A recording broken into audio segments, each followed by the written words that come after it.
Hello बच्चों, तो आज हम एक नया सा टॉपिक क्या बोलेंगे। एक बहुत ही इंपॉर्टेंट क्वेश्चन जो बार बार सीबीएसई बोर्ड में आते रहता है, वो है क्या, बेसिक प्रोपोर्शनलिटी थ्योरम। तो आप लोगों को आज ये चैप्टर, ये वाला एक क्वेश्चन कराने के लिए बड़ा मस्त ही सेटअप तैयार करके लाए हैं। आज हम लोग पढ़ने वाले हैं, देखो, बेसिक प्रोपोर्शनलिटी थ्योरम, जिसको क्या कहते हैं, और बीपीटी थ्योरम, इसी को शॉर्ट फॉर्म में बेसिक प्रोपोर्शनलिटी थ्योरम का शॉर्ट फॉर्म क्या हो गया, बीपीटी थ्योरम।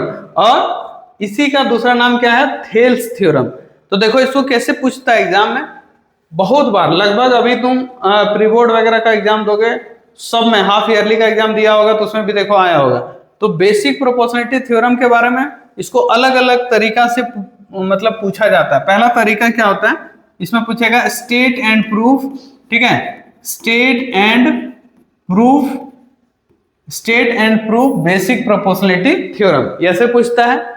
या तुमसे पूछ देगा state and proof BPT theorem, या state and proof Thales theorem. तो सोच रहा है एक ही थ्योरम है, अलग अलग तरह से पूछ सकता है। तुमसे पूछ देगा state and proof basic proportionality theorem, state and proof BPT theorem, या state and proof Thales theorem, ऐसे नाम से पूछा जाता है।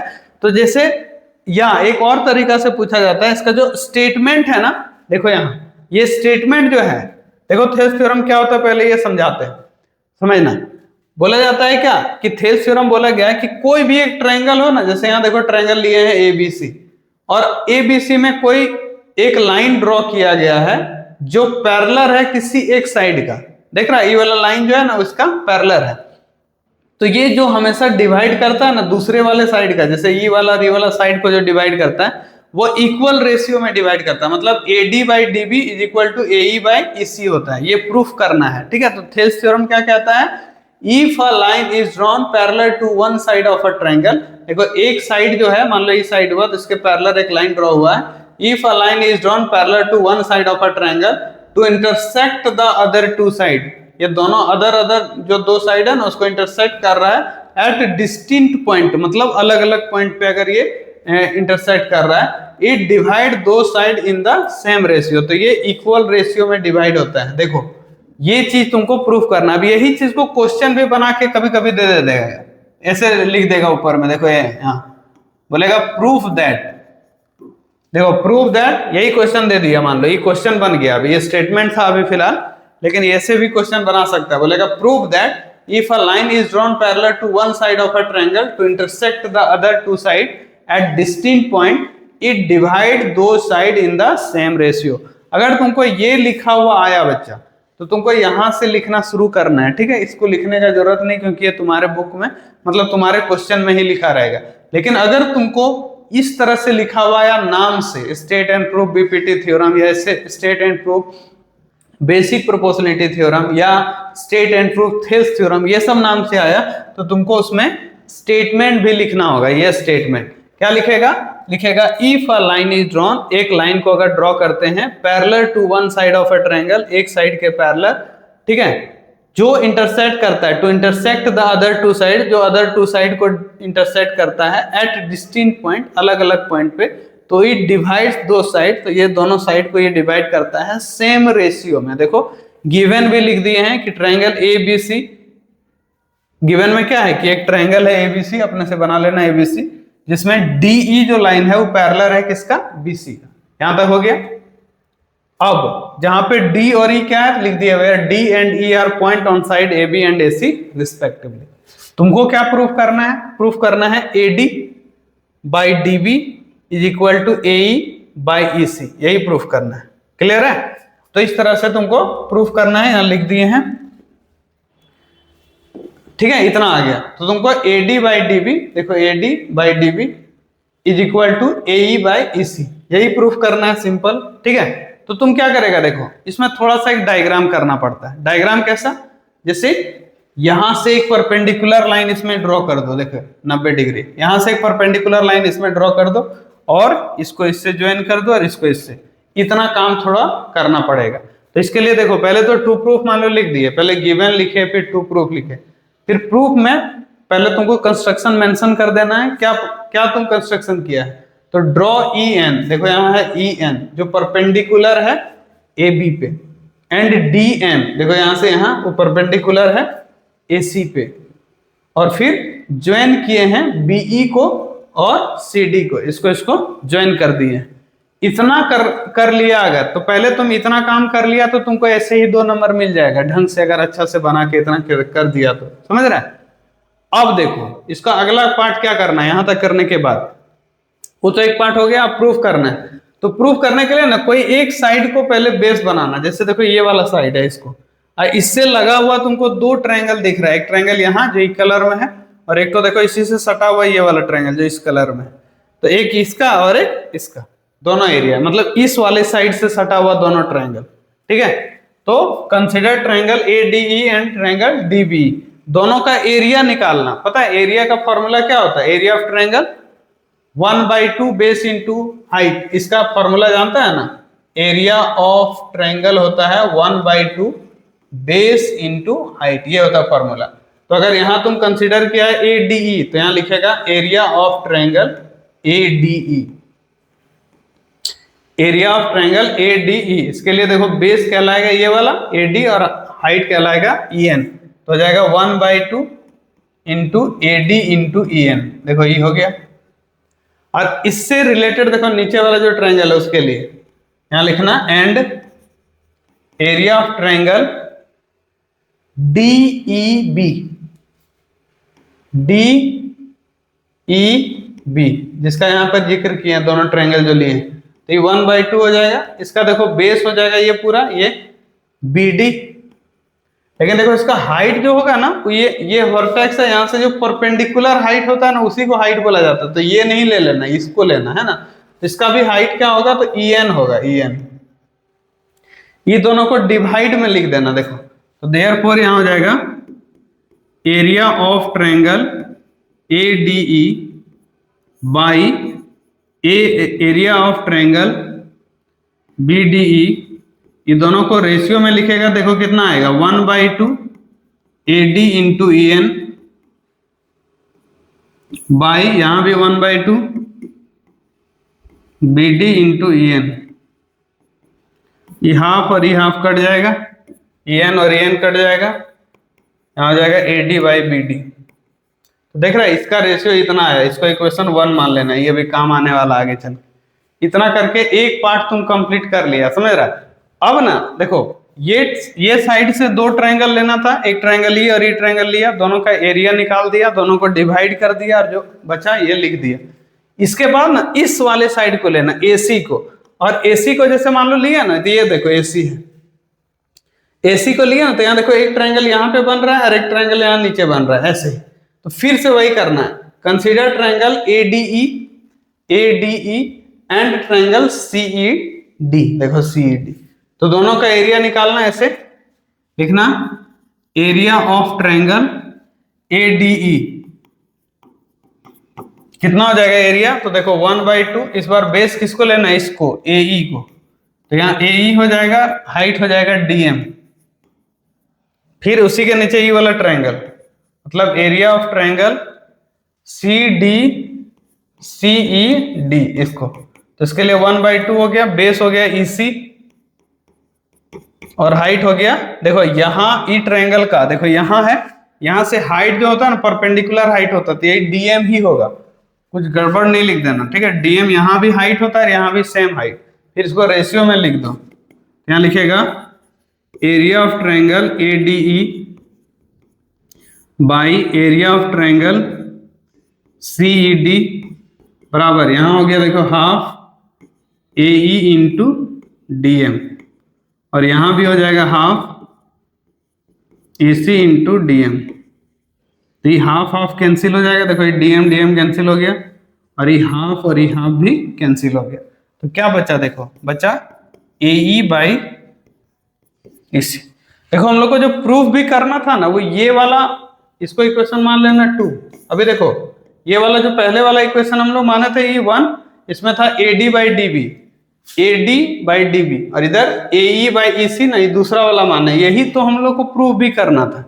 तो मतलब हमको ये पहला इक्वेशन को और जो दूसरा इक्वेशन ये है वो, ये दोनों को इक्वल दिखा देना है, बराबर। तो देखो बराबर होने के लिए देखो ये जिसके सामने है ना, ये वाला बराबर होना चाहिए उससे। अब इसका देखो ऊपर वाला हिस्सा क्या लिखा है, ADE। उसका भी देखो पिछले वाले इक्वेशन का यहां भी दिया था ADE इक्वेशन 1 का, लेकिन यहां दिया है देखो BDE और इसमें दिया है देखो CED। ये दोनों अलग अलग है, तो ये दोनों को थोड़ा ढूंढोगे ना एक जरा सा, तो देखो क्या मिलेगा तुमको। देखो यहां दोनों पैरेलल लाइन है और उसका जो डिनोमिनेटर में तुमको दिख रहा है ना, एक ट्रायंगल ये वाला दिख रहा है, ठीक है, और एक ट्रायंगल ये वाला दिख रहा है। अब 9th क्लास में एक थ्योरम होता था, CBSE में आजकल पढ़ाया नहीं जाता, वो सिलेबस से बाहर है, लेकिन ICSE में है वो। तो उसमें ये चीज बताया जाता है कि दो ट्रायंगल अगर सेम पैरेलल लाइन के बीच रहे ना, और एरिया मतलब दोनों ट्रायंगल देखो इसमें यहाँ इस सेम बेस है, देखो यही दोनों पे दोनों टिका हुआ है, ये भी ट्रायंगल और ये भी ट्रायंगल, इसी बेस पे, मतलब सेम बेस है और दोनों सेम पैरेलल लाइन के बीच रहे, तो ऐसे केस में ना हमेशा दोनों का एरिया सेम हो जाता है। तो तुम क्या लिख देगा, देखो कंसीडर ट्रायंगल BDE, देखो यहाँ है BDE एंड ट्रायंगल CED, मतलब यहाँ है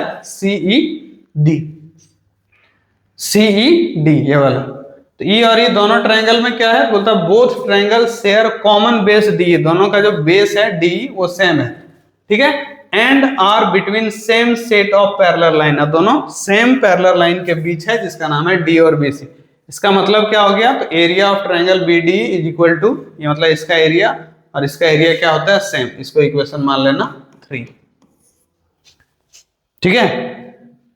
तो डायरेक्ट लिखना फ्रॉम 1, 2 एंड 3, देखो लिखना फ्रॉम 1, 2 एंड 3 से, ये तीनों से क्या लिखेगा, डायरेक्ट लिखेगा। देखो ये तीनों पार्ट से, ये पहला वाला पार्ट में आया था जिसमें ये हिस्सा था इधर एक साइड, और ये दूसरा पार्ट था ये पहला वाला में, इसमें ये वाला रेशियो, ये वाला दोनों का रेशियो आई दोनों का सेम है, समझ रहा है, तो इधर वाला भी क्या हो जाएगा, दोनों का सेम ही हो जाएगा।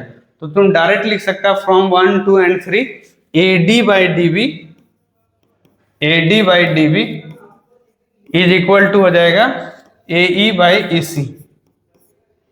यही तुमको लाना था, यही हो गया प्रूफ। इसी को कहते हैं थेल्स थ्योरम, ठीक है। तो ये क्लियर हो गया। उम्मीद करते हैं तुम लोग को मजा आया होगा। ये तो एक तरीका है जो तुम्हारे बुक में है, लेकिन इसके अलावा भी इसको प्रूफ किया जा सकता है दूसरे तरीका से। चलो उसको करते हैं। एक दूसरा तरीका से इसको कैसे प्रूफ करेंगे, जो सिमिलरिटी का कंसेप्ट से प्रूफ करेंगे, क्योंकि 10th क्लास में है भी क्या, सिमिलरिटी। तो सिमिलरिटी वाले कंसेप्ट से प्रूफ कैसे होगा, देखो सिमिलरिटी से भी प्रूफ करके दिखाएंगे। ये एक ट्रायंगल दिया था, जैसे डायग्राम था सम वैसे ही लिख दिए, गिवन ABC और इतना पैरेलल है जैसे पिछले बार था। ये प्रूफ करना है AD by DB is equal to AE by EC, proof करना है, ठीक है। अब तुम क्या करेगा, देखो यहाँ पे दो ट्रायंगल लेना, पहला ट्रायंगल ये छोटा वाला और एक तो ये बड़ा वाला, ठीक है। ये दोनों ट्रायंगल को लेना, ठीक है। तो जैसे ये ट्रायंगल ले लेते हैं, ठीक है, यहां लिखते हैं in triangle AD ABC and triangle ADE में, देखो ABC मतलब ABC बड़ा वाला ट्रायंगल, उसमें ADE में, ये दोनों में पता है ना, ये लाइन पैरेलल है, इसका पैरेलल है। ये वाला जो एंगल होगा ना, ये दोनों में आएगा, मतलब इस छोटे वाले में भी और ये बड़े वाले में भी, मतलब एंगल BAC जो होगा वो बराबर होगा DAE का। कॉमन लिख देना इसको कॉमन लिख देना। तो ये आया। फिर देखो ये पैरेलल है, तो यहाँ का एंगल और यहाँ का एंगल सेम होता है, इसको कहते हैं कोरस्पॉन्डिंग एंगल। तो यहाँ लिखेगा एंगल ABC जो होगा वो बराबर होगा ADE का। क्यों, यहाँ लिख देना सिंस DE जो है सो पैरेलल है किसका, BC का, इसीलिए E बराबर होगा कोरस्पॉन्डिंग एंगल, इसको कहते हैं कोरस्पॉन्डिंग एंगल। ये हो गया। तो देखो दो छोटा ई ट्रायंगल और ये बड़ा वाला ट्रायंगल में दो एंगल सेम हो गया ना, तो दो एंगल भी सेम हो जाए तो ट्रायंगल सिमिलर होता है। तो यहाँ हो जाएगा ट्रायंगल ABC जो होगा ना वो सिमिलर हो जाएगा किसका, ए बी सी जो होगा वो सिमिलर हो जाएगा ट्रायंगल ए डी ई का। क्यों होगा? तो बाई ए क्राइटेरिया से। और अगर ये सिमिलर है तो इसका साइड का रेशियो सेम होना चाहिए, प्रोपोर्शनल होता है ना। जब दो ट्रायंगल सिमिलर हो तो क्या पढ़ा था? दो ट्रायंगल सिमिलर आता है साइड्स आर प्रोपोर्शनल। तो यहां से तुम अगर ए बी ले लिया, देखो इधर से ए बी, तो उधर से ए डी लेना होगा। और इधर से मान लो तुम ले लिया ए सी, देखो इधर से ए सी पूरा ले लिया, तो यहां लेना होगा ए ई, ये आना चाहिए। मतलब A B by A D is equal to A C by A, इतना है। अब इसको थोड़ा सा चेंज करो, देखो चेंज क्या करना, ए बी को लिख दो A D plus D B, इसको लिख दो A D plus D B, divide में ए डी है। और ए सी को लिख दो, इधर ए सी है ना, इसको देखो दो टुकड़ा में, ए ई और ई सी, ए ई प्लस ई सी, और यहां है ए। इसको सेपरेट कर दो। सेपरेट क्या करेगा? जैसे अलग अलग कर दो, एडी के नीचे एडी लिख दो, कितना आ जाएगा? देखो आ जाएगा, था एडी के नीचे यहां एडी आ जाएगा, प्लस प्लस क्या आएगा? देखो इधर एडी के नीचे एडी, और बीडी के नीचे भी एडी आ जाएगा, बीडी के नीचे एडी, बीडी के नीचे एडी आ जाएगा। इधर इक्वल टू में क्या आएगा? देखो इसके बाद देखो यहां आ जाएगा एई के नीचे एई आएगा, एई के नीचे एई, और जो दूसरा पार्ट है इसी के नीचे एई आएगा, इसी के नीचे एई, देखो ऐसे आ गया। तो होगा क्या? ये दोनों कैंसिल हो जाएगा, ऐसे ये दोनों कैंसिल हो जाएगा। तो यहां आ जाएगा one plus B D by A D, और यहां भी one plus E C by A, ये वन और वन भी कैंसिल हो जाएगा। तो B D by A D is equal to E C by A. इसको रेसिप्रोकल कर दो, हमको ए डी पहले चाहिए ना, तो इसको ऐसे रेसिप्रोकल कर दो, तो हो जाएगा A D by D B is equal to A E by E C. यही लाना था, देखो क्लियर है? इस तरह से ये बन जाता है। तो ये दूसरा तरीका था। उम्मीद करते हैं नहीं समझ में आया, एक दो बार और इसको देखो। तो ये बहुत इंपॉर्टेंट है, इसको बढ़िया से रटना पड़े, रटो, जैसे करना है करो, लेकिन तुमको एग्जाम में लिख के आना है, ठीक है? तो ये इसीलिए हम ये छोटा सा वीडियो तुम्हारे लिए रखे थे। आज के लिए इतना ही, धन्यवाद।